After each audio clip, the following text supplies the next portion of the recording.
Tonight, breaking news, Pfizer saying its vaccine is effective in children ages 5 to 11. The company now asking the FDA for emergency use authorization as pediatric COVID-19 cases jumped 240% since July. The Delta variant fueling a surge in hospitalizations across the country. Tonight, our teams inside overwhelmed ICUs from Appalachia to Washington State. Exhausted hospital staff saying the patients are younger and sicker than any other time in this pandemic. And Dr. Fauci joins Top Story. We ask him if the White House botched the booster rollout by getting ahead of the FDA advisory panel. Also tonight, the new developments in the disappearance of Gabbie Petito. The FBI today swarming the Florida home of her fiancé, who is still on the run, a day after a body believed to be Gabbie was found near a Wyoming National Park. Border emergency. The new images of Border Patrol agents on horseback rounding up Haitian migrants seeking asylum as the U.S. begins a mass expulsion from a Texas border town. The head of Homeland Security there, and our reporter pressing him on whether or not his agency was prepared. The deadly school shooting overseas. New video showing students climbing out of windows at a Russian university trying to escape a gunman. The exclusive interview tonight with the son of Osama bin Laden. What he says about being raised by the world's most infamous terrorist, how he supports himself, and what he says about rejecting al-Qaeda. And it's a red-hot housing market, but the warning tonight before you list your home on Zillow. Top Story starts right now.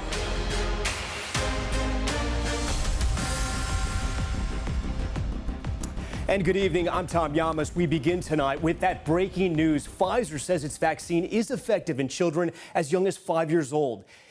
Pfizer and BioNTech said their two-dose vaccine was safe and showed a, quote, robust antibody response in children ages 5 to 11. Participants given a smaller dose than people 12 and older. The company's now...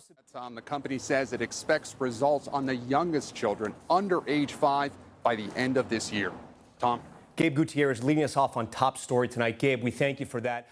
Of allergy and infectious diseases. I asked him about Pfizer's initial finding that the vaccine is safe for children ages 5 to 11.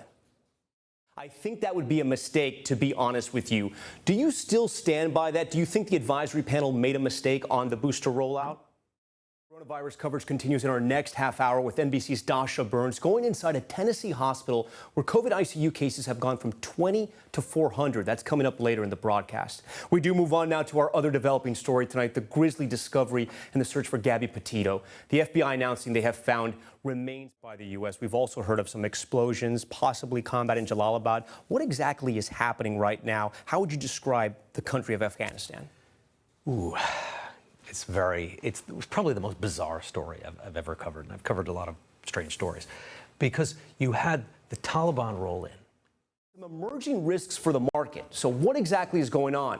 NBC News senior business correspondent Stephanie Rule joins us now. Steph, thanks for being here on set. So my first question to you is, what happened today, and what should people think when it comes to their 401ks? Well, a number of things. We start overseas. In China, Evergrande, a massive Chinese conglomerate, is at risk of defaulting on $300 billion worth of debt. And $300 billion. Okay. And you're thinking, I never heard of that company. Now, when we come back, the shooting at a Virginia high school, two 17-year-old students shot, what we're learning about the suspected gunman.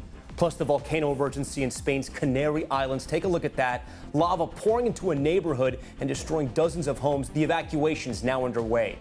And raised by Osama bin Laden, our exclusive interview, the son of the former al-Qaeda leader, what he says about his father and his life since leaving Afghanistan. That's coming up.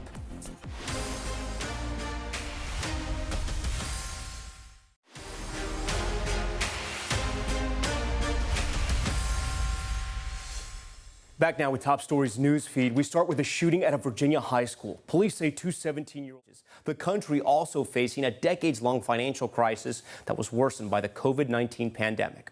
And a piece of American history going up for auction. All right. Now to an inside look at a Tennessee hospital system facing its worst days since the pandemic began. Cases increasing by 30% just last week. ICUs inundated with unvaccinated patients and hospitals. The spike in hospitalizations at Ballad Health startling, skyrocketing in just over 2.5 months from 20 patients over the July 4th weekend to 396 this past week, and almost 2,000%. I want to turn now to the Americas. We have shown you you the images of thousands of migrants at the U.S. border with Mexico, a majority of them from Haiti. And now NBC's Vaughn Hilliard shows us where their dangerous and lengthy journey began. Tonight, with a red-hot housing market, many people are looking to sell, and a growing number of homeowners are turning to sites like Zillow to save on real estate fees. But in tonight's Spotlight report, NBC News investigative and consumer correspondent Vicki Nguyen shares why it might not be so. All right, Vicki Nguyen joins us now in studio. Vicki, learned a lot from this story, but I do want to go back to Heather. Was she able to sell her home? Yeah, Heather, after sitting on the market with her home for a few weeks and she had few leads, she eventually just gave up. She did end up trying. Back now with the star power at the UN General Assembly. It is Hispanic Heritage Month, and we want to introduce you to some of the Hispanics on our team here at NBC that bring you the news every day. They come from diverse backgrounds and places. Bringing the news to you is not only a job, it's an honor, and none of them take it for granted. We're so proud of all of our employees here at NBC News, especially Ricardo, who you just heard from right there, who works on this show. Thanks so much for watching Top Story, our first show. If you enjoy it, tell your friends, tell your neighbors, and anyone else you know, maybe even people you don't like. I'm Tom Llamas in New York. Thank you for watching and for trusting us. Good night.